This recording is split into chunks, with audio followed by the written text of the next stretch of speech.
Life, life. What kind of filter is there? What did you have going on over there, bro?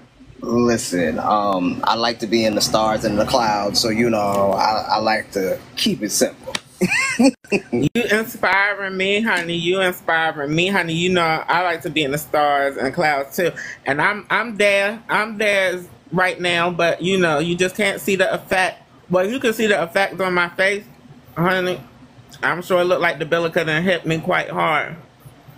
For How you sure. doing, love? How you I doing? look busy as always, doing the work, always doing the work. So I'm good. I actually was actually very close to you recently. I was in DC for the trans march, Yep, I didn't go. Everybody was here. and Everybody was I here. and I Diamond was was here too. and I was hoping that you would be there. No, no. Baby, honey, I'm just getting it together. Shout out to Armani. Shout out to the team that I'm building. I'm just starting to get it together because I know all too well, as you said, how it is doing the work. Doing the work, honey. I done stepped into it and now I'm committed. I got to give 100. Go hard or go home, honey. 99 is and a half won't do. Okay. So, bro, Hmm. huh? hmm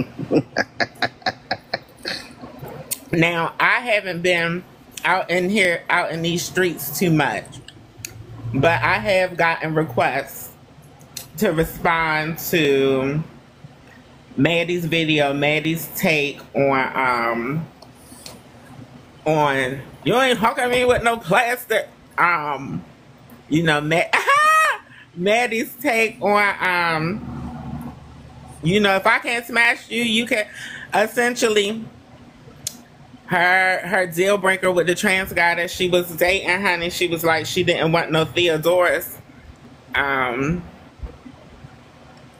what do you think, bro? How do you feel? For one, how do you feel about Maddie's take? Maddie's take is Maddie's take. There have been so many people that have come to me with this and like, you need to go off about this, bro. You need to go off about this. And I'm just like, I'm looking at the guys that are going off about this, and I'm like, I don't never see y'all organize a goddamn thing, but y'all gonna go up about this. Okay. Cool. Pick Honey, whatever. Great gowns, beautiful gowns. yes, honey, love to see it. Maddie's experience was Maddie's experience. There's a level of understanding that Maddie is going to tell things in a very particular way that comes with it. It is going to either invoke joy or it's going to cause some offense. And that has been Maddie's entire market the entire time. I think for me, it has nothing to do with Madison per se, but that it's not a singular occurrence where trans women talk about trans men's prosthetics. And some of us consider that a part of our body. So for all intents and purposes, parts of our bodies in a very particular way that is, it's distasteful, if anything else. It's not holding us with care. Like, and again, Maddie has never claimed to be a community girl, but I also feel like if you are going to be engaging with men like us, there's a level of care that you should hold when talking about those situations, because we're not the cis men that you were used to dealing with. So there needs to be a level of care there. Bro, Also, I need more I need more clarity, bro. I can't just breeze past. You know how I feel. You know I feel like my trans brothers aren't heard enough right. for many reasons. But I need to understand what's going on because I have experience with my dating preference being trans masculine individuals, and that being my most common, well, I can't even say my preference, but that's been my most common experience is dating trans men, dating trans masculine people. And this is the first time I'm hearing anybody say about their prosthetics or their attachment or their meat or their strap or their junk, whatever you want to call it. I've never heard nobody refer to it or openly as feeling like it's a part of them. Like that's a thing. Like, do you have experience in that? Are you one of those people who feel like it's a part of you? Yes. It's not even like it's not a delusion like the people think. There's an investment that goes into gender affirming gear, no matter what that looks like. So whether it's a binder, or whether it's the cutlets for the girls, or it's a breastplate, whatever you may need to feel affirmed in, that's where I bring that in from. Because it's not just about what it's used for, it's what it does for me that's affirming. And there's a lot of guys that will spend upwards towards $2,000-$3,000 for a prosthetic that will give them everything but the ability to literally honey, shoot up the club. I've learned and I found out, honey, and that's how I fell in love, baby. That's how I fell in love with the idea. What should I call it? What should I call that? Like what should I call that? For a person it's a prosthetic, it's a strap, it's a what's the universal friendly term, do you know? Whatever he names it, if that makes sense. So if somebody is comfortable calling it a strap or whatever, which most trans men aren't, well, at least the trans men in my experience. Okay. And I also am now considered an elder, so I'm a little bit of the older school generation where we not connected to that lesbian language in the same way that our predecessors were. So you know what I'm saying? Like, some people still call it the strappy dappy do. Other folks were like, nah, that's my man's. That's little bandit. You know what I'm saying? Or we start naming them and stuff like. So it really does. So you say it's not like some. You say it's not some delusion that. That you have where you're under the impression that this thing is attached to you, but it is an attachment it's an attachment in your sexual identity. Is that what I'm hearing? More of my gender identity, because again, these are not just regular, these are not toys. These are gender affirming items that not only affirm my gender, but they allow me to engage as if it was if I had natally grown it. So I think that people kind of one group of people are okay with, oh no, this is not attached to me, I can't feel it, it's all mental. Whereas another group of folks may feel like, no, I've invested time, money, care. There is a washing process in keeping it clean, and especially if you are packing on a regular basis and you're ready to go. So you at any given time. So it's a part of me. Okay. I had a question that just slipped my mind. I think I get it. You said that it is a part of you in what it does for you, but is there also a thing where you feel like it's a part of you because it is how you please your partner or how you please a potential partner? Is that an aspect of it? Yes, because that's how I am able to physically connect and give pleasure to my partner if that's what they desire. There's also joy and pleasure out of me doing that. So there's something that I'm getting out of that as well. So it's multiple things going on that, again, we don't talk about because, we like to believe that stuff is not that deep when it actually is. The mattress dance is a lot deeper than just seeing somebody you're attracted to or want to get with and y'all hop up in the sheets and y'all do the dance. And if you actually are connected to somebody, then there are some things that go on that there's soul ties and exchanges and energy exchanges that go on during match play. Not just that, if you're connected to yourself, if you're connected to yourself, the mattress dance, honey, the horizontal tap dance, whatever you want to call it, you know, laying up, getting slayed, all of those things. Nothing about you and your body is just that simple and matter of fact. If you're truly connected with yourself, and I speak from experience, I speak from being somebody who has been disconnected from my own body. Very that. But that is not the case at the moment. No, I get it. I get it. I just wanted to understand. So you said we had left off with you talking about your opinion of Maddie's take, and you was essentially saying, if I'm not mistaken, you were saying it felt distasteful. It felt like she wasn't taking care of her bros or respecting her bros with her take. Is that? Yeah, I think it's a common dismissal of trans men in how they're talked about. There's a constant pattern that we only come up during conversations. Thank you, brother.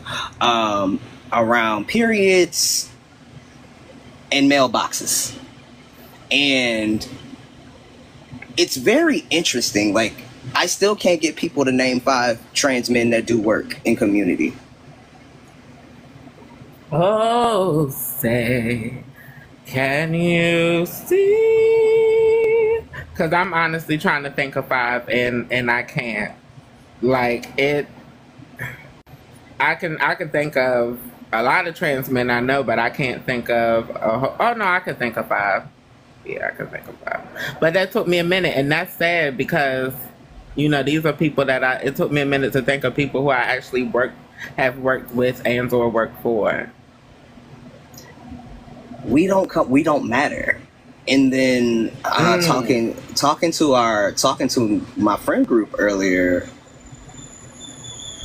my sister brought up the fact that we're up here talking about Maddie, but wasn't that the gay magazine that put it out there? And then I got to thinking about it, like, why is this a headline? Because I said it last night during the live that I did on it. I was like, why is this a headline? Maddie has dealt with men before. Like, why is this a problem?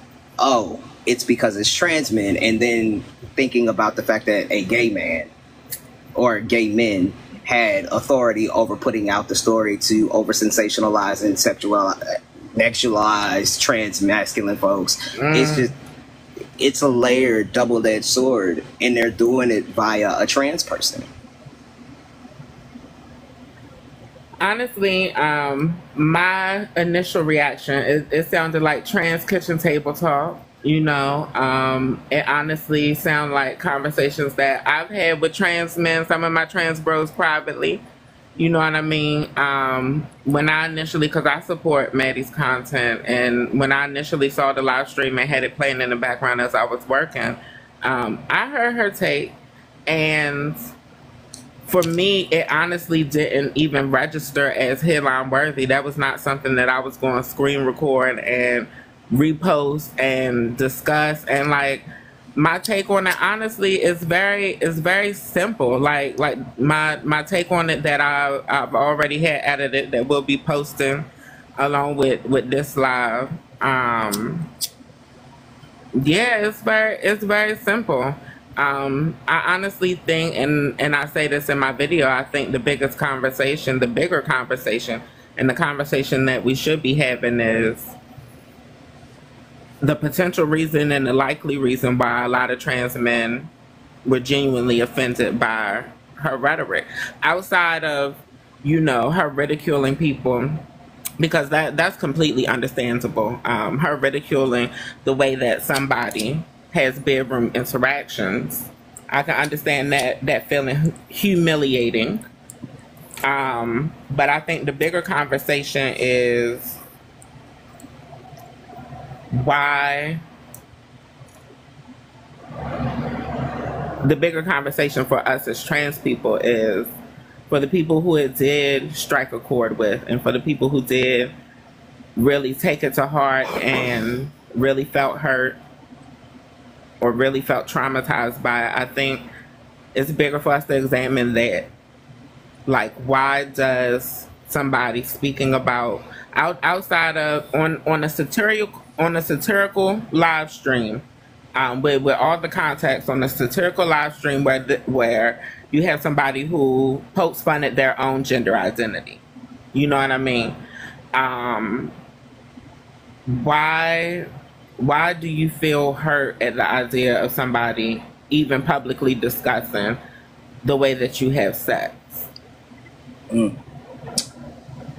I feel like in this instance, this may have triggered some feelings of and experiences of guys that have dealt with trans women that have been ostracized, put out, blasted on social media. It felt a little like that, where this is somebody of the community, regardless of whether she claims to be an advocate. She's somebody of the community. So this feels vaguely familiar of somebody dragging you within community. And even if you don't have like close proximity to this person, this still hurts a little bit.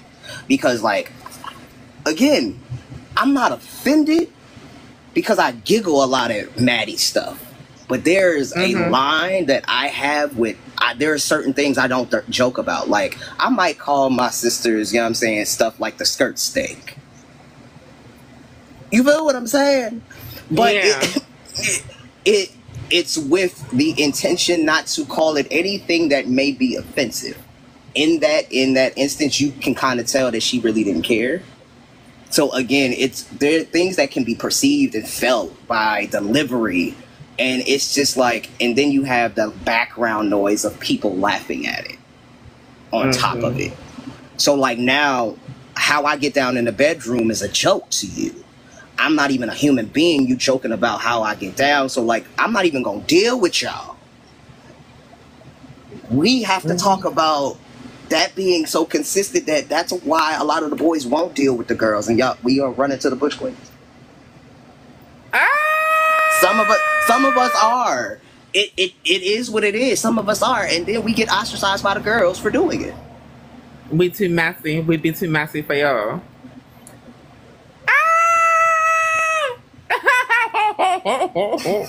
What's up, Angel? What's going on? Goodness!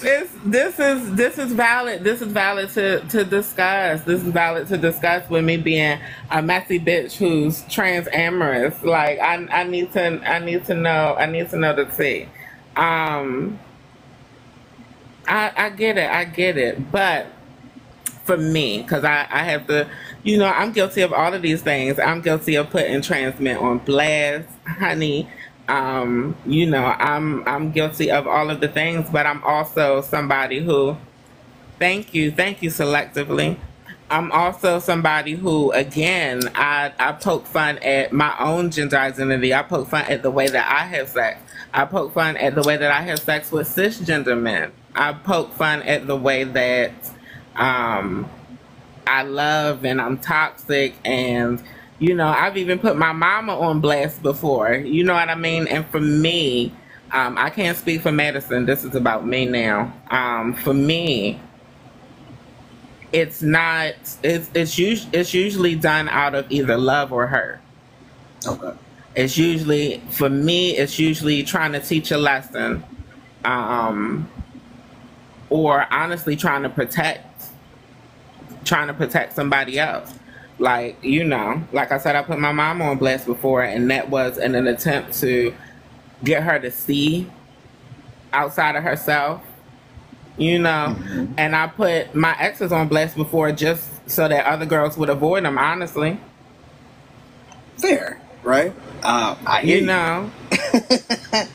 I also hear that this is a level playing field for trans men and cis men. Anybody can get it in this situation.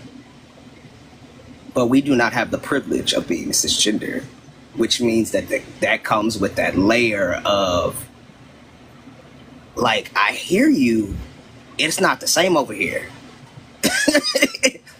It's not the same over here. It hits different when it comes from within community. Again, like, I'm versed. I'm versed in the situation. So like, what she said, it wouldn't have made me know. Never mind, right? Yeah, me too. But also, it's like I'm a trans guy.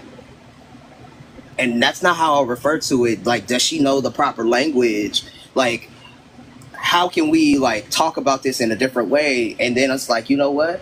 I've dealt with this in regular ass community. This is bigger than Madison.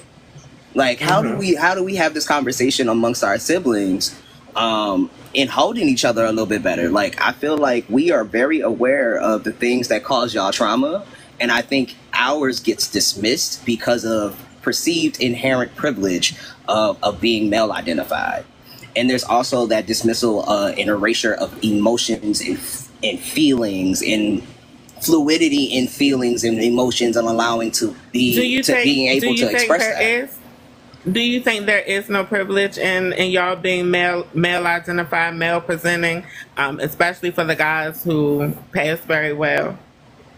So with all intents and purposes, that is an absolute privilege. Passing privilege, yes. But that's where it truly is going to vary thereafter. Because I pass so well, that means I am isolated and I can't disclose to people, which means I don't have community. I can't be in community because community is messy. I am now torn away from a support system, an emotional support system that is going to uphold me so I can cry to my boys. But my boys is messy over somebody that I'm dealing with. So like, where do we actually have space? It's not the flex and privilege that people think it is. It's actually very lonely. It's very sad, and like that's why trans men are suffering from everything from sideways ideation to isolation and alone.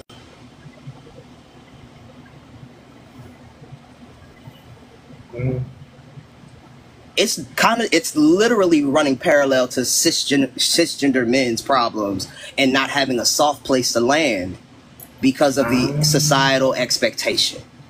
Because it's not lost on just cis men. It's there for trans men to pick up, along with that privilege that y'all think is so valuable. It's a safety mechanism, none the fucking less. A lot of us are aware of how valuable it can be because we've experienced that privilege, but we've experienced it from a cisgender perspective.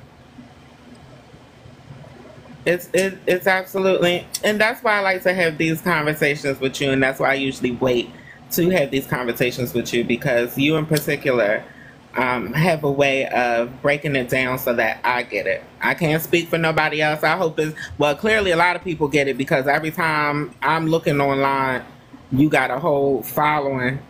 you got the people ready to talk or whatever. And no shade, the people requested that I talk to you specifically. We discussed this specifically because for me, honestly, being somebody who's versatile, being somebody who's primarily dated trans men, primarily been in the bedroom with trans men, and somebody who gets slayed, whether it is attached to you from birth or not. You know what I mean? Like, I'm somebody who just honestly, genuinely, from my perspective, I just enjoy that anal, rectal, prostate stimulation. You know what I mean? And yeah, and when you got a helping hand, even if somebody is not quote unquote strapped up, even when you got a helping hand in those situations, baby, it's different. Always, toys ain't just for kids, honey. What they say, honey? So no, for me, it went in one ear, and of course I always try to remind you and other people who I love, who y'all may be a bit more emotionally aware than me, honestly. For me, I tend to be aware of other people's emotions more than my own. And humor is a huge defense mechanism for me, being somebody who's crazy as hell and hella traumatized. So not for me, crazy as hell and traumatized. Wait. Stop acting like these are things that you didn't know about me already. But Love you too, like most black trans people, I am traumatized. I can't call all of us crazy because everybody ain't as crazy as me. But no, real talk. For me, I took it in one ear and out the other. It was a quick kiki.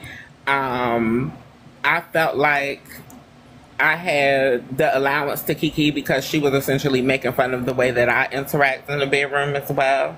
She was making fun of things that I desire. She was making fun of something that I've loved, appreciated, and it's currently seeking. Um, I don't know. Maybe I did feel hurt, and maybe that is the way I feel hurt, and maybe me feeling hurt is kicking. But it's also possible that she feels hurt that based on how she was talking about that man, it's possible that she feels hurt that she feel like she missed out on her person, and that is her way. And that is her way of responding, because in my response, as you're going to see, I'm going to post my unadulterated response before we talk, but I'm going to post another response after we talk, because of course my perspective has changed. I don't just hear you, but I'm listening to you. You know what I mean? And I listen to everybody who's willing to talk to me, but yeah, my trans bros especially, because I feel like y'all voices aren't heard enough. But yeah, for me, I didn't realize. I'm still realizing. I'm still learning. Um, yeah, but again, listening to it, it just went in. Me listening to it, it just went in one ear and out the other. And for me, I what I heard. And what I hear, even from you, which is valid. Everybody's feelings are valid. Everybody's perspective is valid regarding their own identity and their own life, the way that they live their life. But for me, or not even but, with that, I definitely feel like a bigger conversation that we should be having as trans people together and not against each other is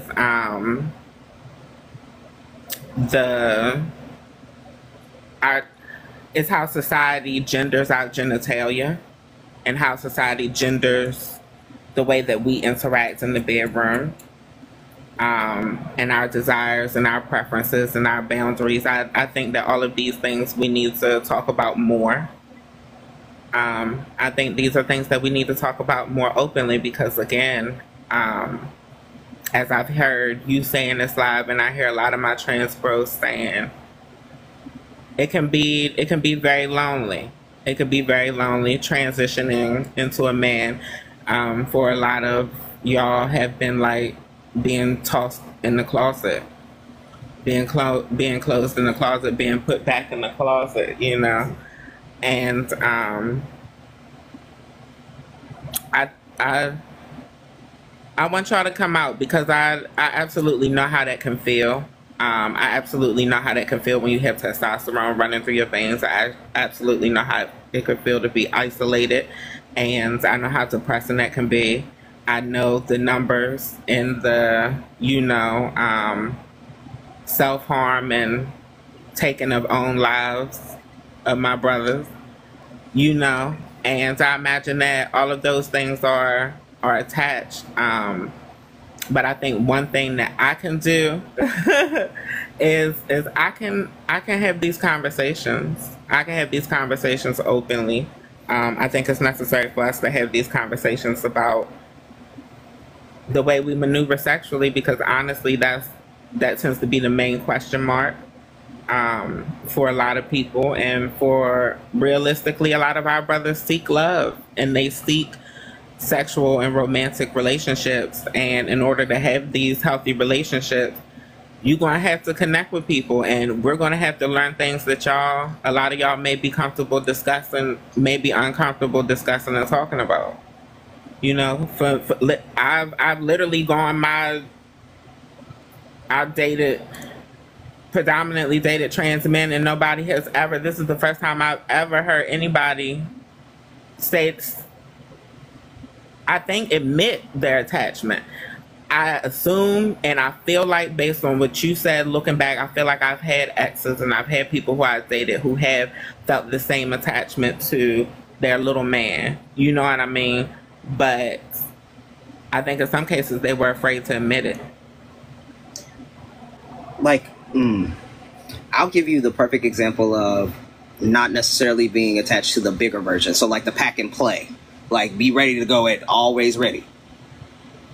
If I don't have on my STP, which is my standard P, or my regular standard packer, I feel like there's something missing, and then I am hella anxious even going to the store. So like going to the corner store in the morning in a white t-shirt and some shorts and feeling like there's a part of you missing. Like okay, dysphoria shows up very so, different in folks. Now I get the association, because honestly it sounds like what a lot of girls will say if they left the house without their hair, if they left the house without their wig. A lot of girls, period, cis, trans, whatever. Yeah, I get the association. It makes sense. Like a part of me is missing. We do attach our identity, and in realistic ways, we attach our identity to objects and things, you know, because it alters how we'll be perceived, and within that, it alters how we perceive ourselves. Because I think realistically, anybody would be lying if they didn't tell you that they feed off of the energy of how people perceive them. It also ensures this little bit of confidence that you're being read in the world, because I don't know a trans person that still doesn't have a little bit of that anxiety in the back of your mind, like, child, is today going to be the new day that I get my new Timex? Like, is it giving clocks and watches? Like, grandfather clock. Grandfather clocks, honey. But it's a very anxious thing, and I think that people kind of just dismiss it when it's kind of reduced down to it only being about doing the mattress dance. Like, my attachment is more than just for that. Like, I might even use my joint to go pee every day, because it's more affirming for me to be able to stand and pee at the urinal when I'm out. Or to be able to go write my name in the snow like I wanted to do when I was 4 and realized that Puss was not my name. So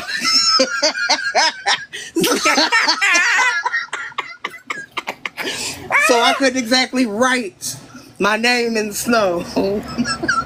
Like I can now. So what I'm hearing you say, AJ, is that what I'm suggesting could definitely help and assist, but trans men want to be recognized for things outside of their sexuality. Yes, we more than fine. We're also hella intelligent. Well, honey, AJ, I want you to speak for yourself, because I know plenty of your brothers that I have aired out on my social media, honey. They usually ain't nothing but fine. That's all they got going. At least that's the only positive quality. And I want to tell this to my sister: stop falling for fine, or you'll end up a fool every time. Listen, baby, baby. Listen, my grandmother told me that I couldn't just be a pretty face. My intelligence was my weapon to get in the doors, and trust me, now I got people that appreciate it in my life, and I thank you. It's so hard. No, I think the issue, honestly, for me, I have to take credit. I was not just going for fine, but I was also going for traumatized. I wanted the trauma bonds. You was already trauma bonded. Yeah. I was confusing trauma bonding with love, and then was wondering why nobody was like my first boyfriend. It was like, well, because bitch, you know, he found you. He chose you, number one, and you keep choosing all these motherfuckers that you have crazy in common with.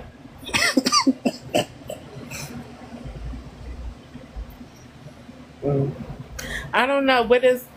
Since we here, what do you think? What can you tell me? is something going on, something being discussed amongst you and our brothers that is not being talked about enough publicly right now. Our HIV rates. Oh, it's so hard. Our actual HIV rates, how we're actually getting down to the bedroom because of how we're talked about in public spaces. We don't have the space to actually have those conversations to save our lives. So, yeah, that's some of the things that we're not saying out loud. People keep platforming pretty faces with two brain cells to rub together. Like people who want to threaten to sue you for using content that's public on platforms that they don't own. Thinking about the days gone But by. no, the HIV rate, honey. Every time I do HIV content, honey, TikTok suppresses it, so I'm not sure what has really been out there and not been out there. But honestly, that has been something that healthcare professionals I know personally have wanted me to talk about, the raising HIV rates of trans men and the conflation and the association with DL culture. Because you need to call me. You need to call me because that is, as a former DL dude, there are things like being openly queer is a revelation for me, and it's a freedom that fights stigma actively. So like this is why I walk in my truth the way that I do so strongly. And also know to tell other guys that, yo, it's okay, it's possible. You just have to find that confidence, and you also have to find community. Because on the opposite end of that, if I didn't have my emotional support system that I do have, and I'm very lucky and blessed to have the men in my life that I do, that don't judge or say anything about who I am as a man, how I get down, or any of that, I'm okay to be my queer, flamboyant self. And sometimes I let the butch queen fly. But that's all. But if that was a societal norm, if what I have was a societal norm for a lot of guys, these rates would not be going up because people would be on PrEP. People would know more about Doxy, Pep, and PrEP to stop chlamydia and gonorrhea. Because listen, the cisgender women that they've given it to have found out that they out here in Miami going crazy. Not coming home with the stuff in the throat. I'm telling y'all, there are things that we need to be talking about outside of periods and vaginas. I'm sorry. Like, our rates are going up. We're right behind the trans women, and heaven forbid we start talking about the non-binary numbers, which are at 154% in a raise because they're just now being counted.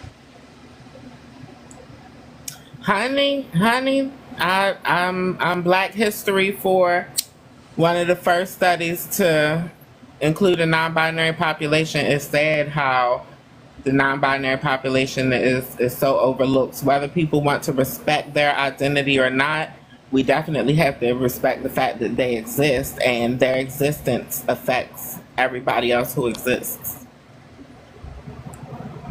Absolutely. Baby. My Lord. I was actually pulled into a conversation today about U equals U. And for the Presidential Advisory Council for PACHA, Presidential Advisory Council on HIV and AIDS. And one of the things that I brought up was that our numbers are going up because we are in isolation. Our numbers are going up, including the other social determinants of health, like not having access, not having accurate and affirming healthcare, or even having health literacy. Mm-hmm. Like knowing why it's important to adhere to your medication, why it's important to no matter if you're on PrEP or if you're taking your daily one-a-days, or if you're on an injectable. Hello, there are options out here. There are people that don't have that knowledge and that education about injectable PrEP or injectable treatment. Since where you're going 6 times. Go ahead. Since I got you here and we talking HIV/AIDS, I definitely have to ask you a question because you know that's not my arena. I'm the social justice girl, honey. Mental health is what the brain health. Um, what do you know about seroconversion? I've heard this word. I've looked it up. I have never discussed it with anybody. It is a fancy way of saying it's the time period in which you're going from positive to negative. Okay. Okay. Makes sense. Makes sense. And now, so you knew exactly what I needed. You knew I had been seeing a whole bunch of unnecessary motherfucking language that has been confusing me about what this is and what is that. Yeah. And based on what you know, because I know that there have been some issues with trans guys early on PrEP. And certain medications not working as well for AFAB people. Where are we at with that? What do we know? What works best for trans guys who want to get on PrEP or who are considering PrEP that you know of? So I would right now, from what I've heard, Truvada has bone the ongoing best result with those outliers of folks who experience different things like bone loss and things of that nature. I also think that we, as the Black community, have a very interesting relationship with the doctors. So like we are not checking in on things like bone density, bone loss, prior to, stuff starting to hurt. So I feel like we need to kind of like look at pre-existing conditions, as well as what is actually being introduced. Something that trans guys have an advantage at is like we've become our own scientists as to like what happens to our body. So like people 15 years ago when I started, way back when in the celestial days. Early in this millennia. Okay, early in the YouTube days, when there were 5 Negroes on YouTube that were documented. 5 Negroes on YouTube that had Just more 5. than 5K subscribers. So I've heard good things about injectables, as far as use, going in to check in, and also there is a push to get injectables shipped to your home so that you can become self-injecting. I'm making the case in every area that is opening up the space to trans people and people that inject their drugs are already utilizing needles. This would be the perfect community to introduce this to also foster our numbers, because Shout out we to have to Black go in. Genius. Honey, shout out to the Black Genius and my brother AJ, honey. You connecting those dots. I'm sure you've been affirmed of this, but if you haven't, honey, I'm going to affirm you being able to connect those dots are genius, because regular lay people, including a health professional like myself, I did not think to put those dots together. We are the people who have very likely gone through the needle phobia. You know what I mean? We are... I don't even want to say this publicly, but it's the truth. We are the people who are best to test the outcomes of injectable pharmaceuticals. Absolutely. Most of us have been trained by a medical professional on how to self-inject. Or how to inject ourselves. So that's one less resource that you would have to pay for and bill for. And so that also train for, time consuming, yeah. And all you got to do is make sure that they're taking their injectable. So, which I thought the telehealth method was have your doctor phone in, you do your injection, you get scheduled for your labs, and y'all follow up via telehealth so that your life is not that inconvenience. Because one of the things that trans people endure while traveling is transphobia and different things while traveling on public transportation. So to cut that out, I'll give them a teledoc appointment so that maybe once or every time they have to go get labs, that's the only time that you have to go into a physical establishment. That's something that they do here. That's something that they were big on here, honey. You know, I go to Johns Hopkins. Yes, honey, I'm aware of the history, honey. I go to Johns Hopkins. I let them experiment on me and stuff. But that is one of the advantages with us anybody who doesn't have a chronic physical illness. They telehealth as much as possible, send us to the labs as much as possible, but they're still available anytime you want to have a conversation with your doctor, whether in person or virtual. And the doctors are actually more available now with telehealth being so acceptable being so accessible for a lot of people. That they're not having as many call outs and things like that. Yeah, so I love that. Definitely spread that. AJ, per usual, honey, I can't even I don't know where do we go from here?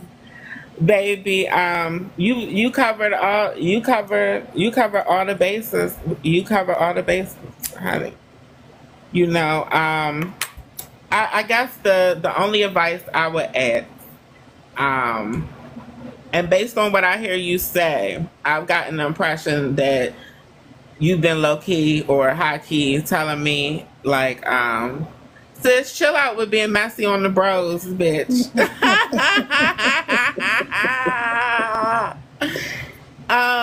You know what I mean? But but that for me personally, in my experience, that is, you know, the disadvantage in me being somebody who's publicly T for T and publicly promotes T for T love. I've been predominantly traumatized and hurt by other trans people. You know what I mean? But what advice would you give me when it comes to being more mindful and demure and cutesy when it comes to my trans brethren and addressing y'all publicly? Things that you wouldn't do to his face to be disrespectful. I want you to keep him.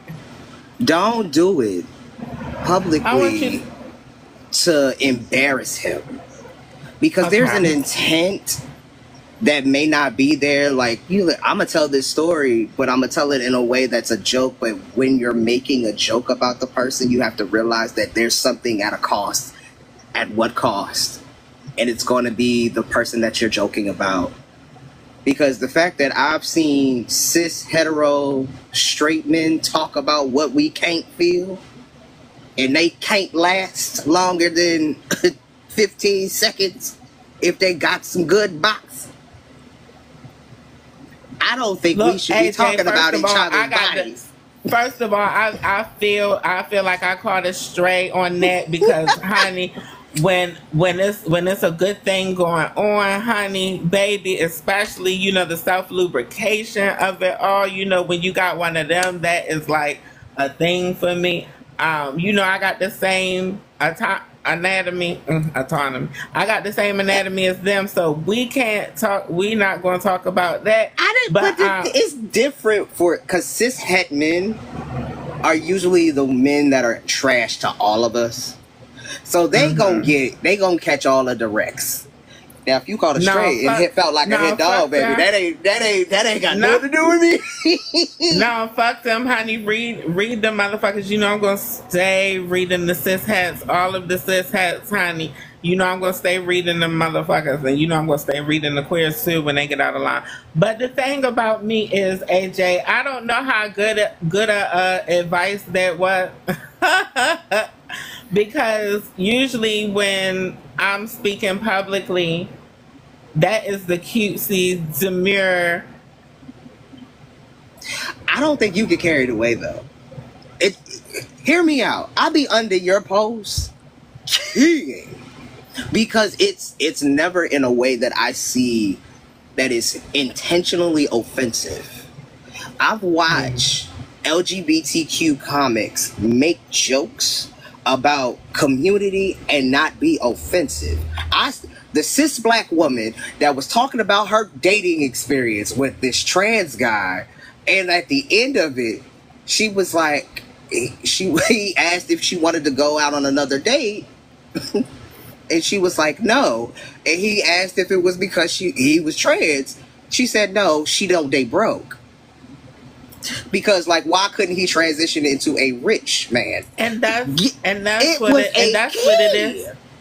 And that's what it is for me. Like, I'm not gonna lie to you. Like, me speaking publicly, and I just want to say this to any bros that support me and care about my perspective. And if you ever feel hit, let me know. But yeah, for me, I'm genuinely in my mind, I genuinely don't see trans people, all of us in any way, as being inferior because of our transness.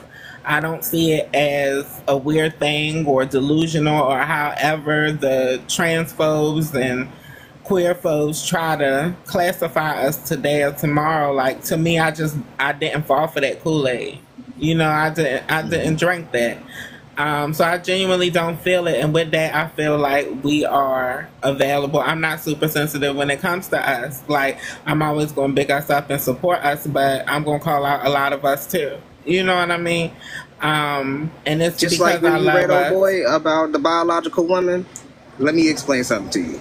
Oh yes, they come in trans as well. It's in my, and I even kind of do a voice that might sound a little like you. Oh yeah, they come in trans as well. AJ, we definitely need to talk. We definitely need to talk offline. But yes, and I'm sure Armani will set that up, honey. Because he loves me and he knows that I see a squirrel and then I'm running, you know what I mean? Squirrel, you know. I think I've accepted the fact that I am very attention deficit. And that's why I need assistance. But no, we need to talk, and we definitely need to talk more about HIV and AIDS. I need you to school me on that, and I'm sure a lot of other people can learn from it as well. We need to talk about these numbers. We need to talk about the prevalence. We need to have that conversation of DL culture and trans people and HIV and AIDS, I think. Absolutely.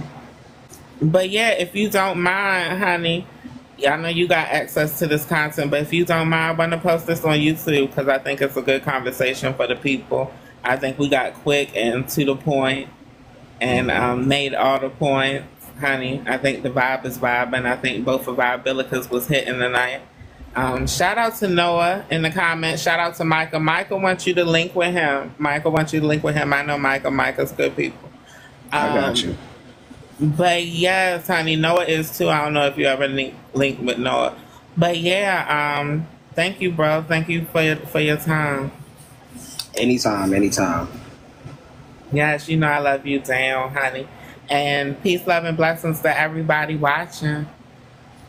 There we are.